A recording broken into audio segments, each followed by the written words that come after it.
Hello everyone, James Gillum here, student at SDI. We are in week 2 of hammer-fired firearms class FTH 223-51604. Today's date is May 5th. It's also known as Cinco de Mayo.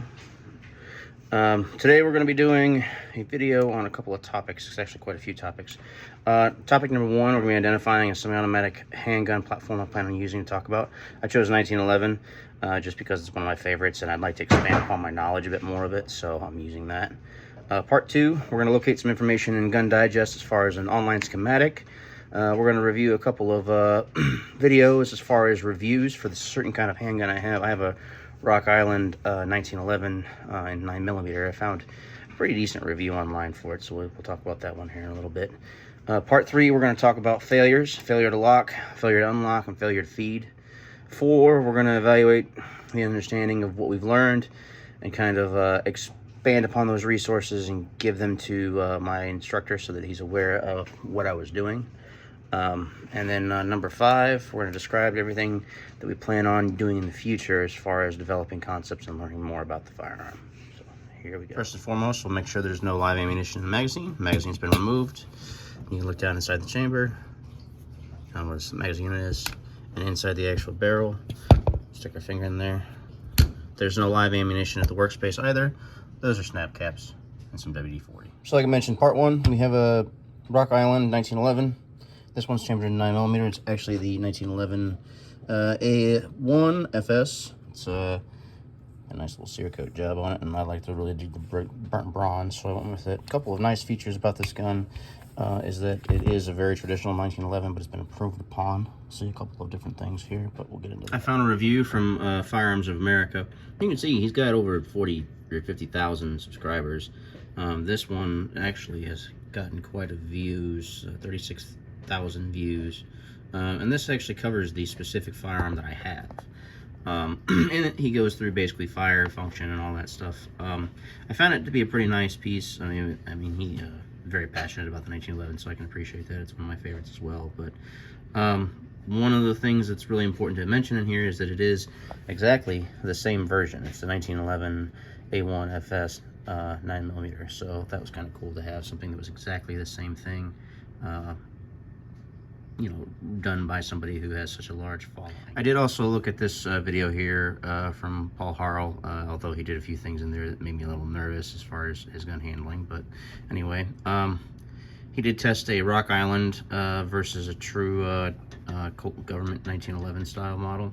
As far as here, one of the parts I thought was interesting is you can actually see the differences in the accuracy.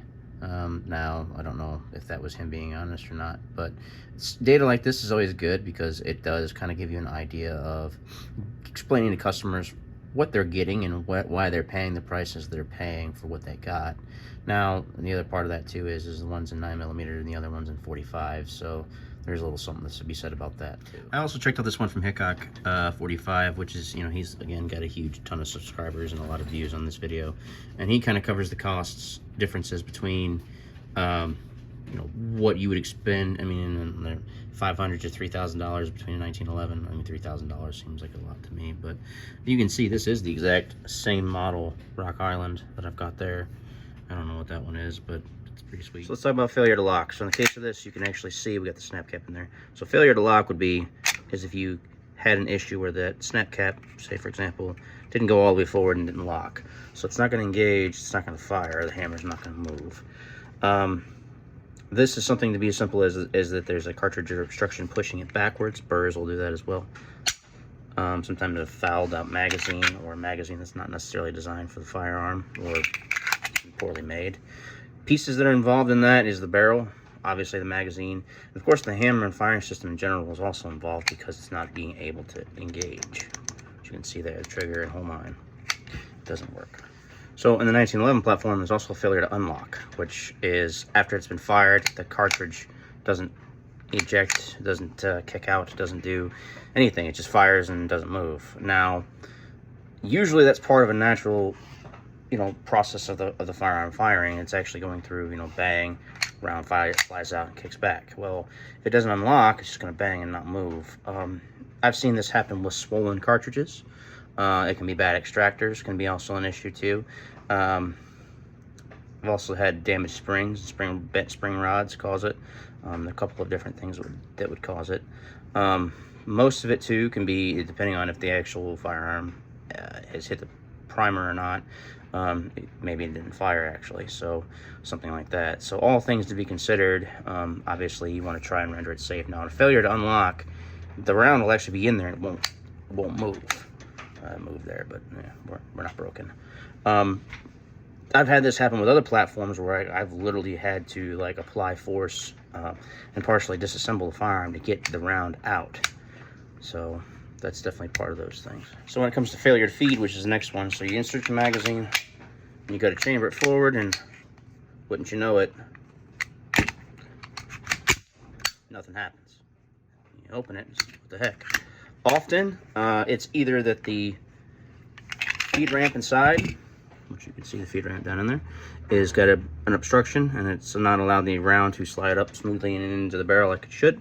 There is something on the actual feed paw here, or something that's caused an issue. Magazine being damaged, being bent, followers being bad, something along those lines can usually cause it. You can also get some of this with bad ammunition, or misshaped ammunition, deformed ammunition, stuff that's been maybe, had humidity get to it, or swollen or something like that. So those will also cause failure to feeds. It's also something, so as you fire, so the round, bang, goes back, goes forward, right? So if you don't have that forward motion of the slide going back forward, it's also not going to feed.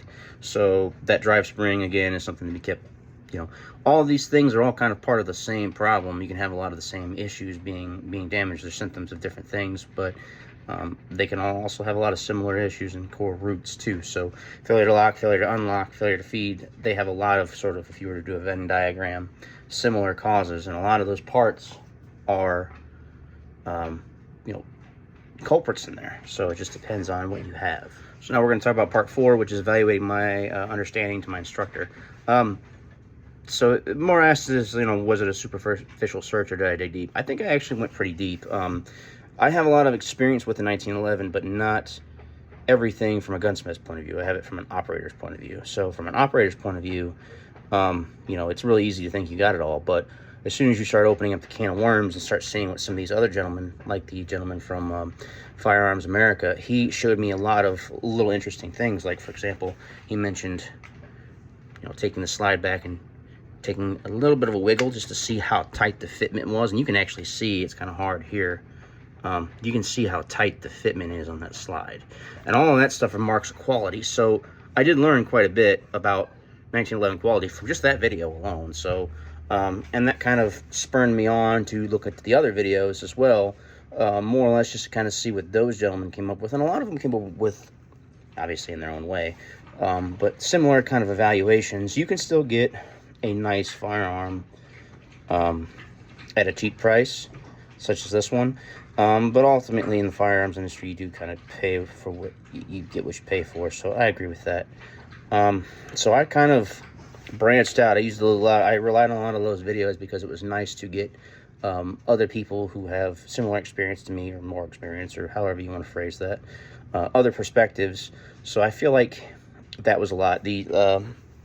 I would say out of the whole group, though, the gentleman from Firearms America probably was the most one I relied on, because his approach to it was more like he was trying to be educational. He was trying to teach. The other guys, there was some gimmicky stuff in there, and I think it detracted from what they were actually trying to do. So for part 5, I think the best plan of action for developing my future understanding and deepening it on the concepts learned today is going to be to get my hands on different versions of the firearm. That's going to help sort of give me more of an understanding, build my knowledge base, and sort of make me better at it. That's also a really good resource to rely on in the future too, is just vast amounts of experience. So it's good to rely on other people's experience, such as the guys from the video, but it's also good to develop my own, and that's kind of the plan. So I try to get my hands on as many different types of 1911s as I can, see what happens.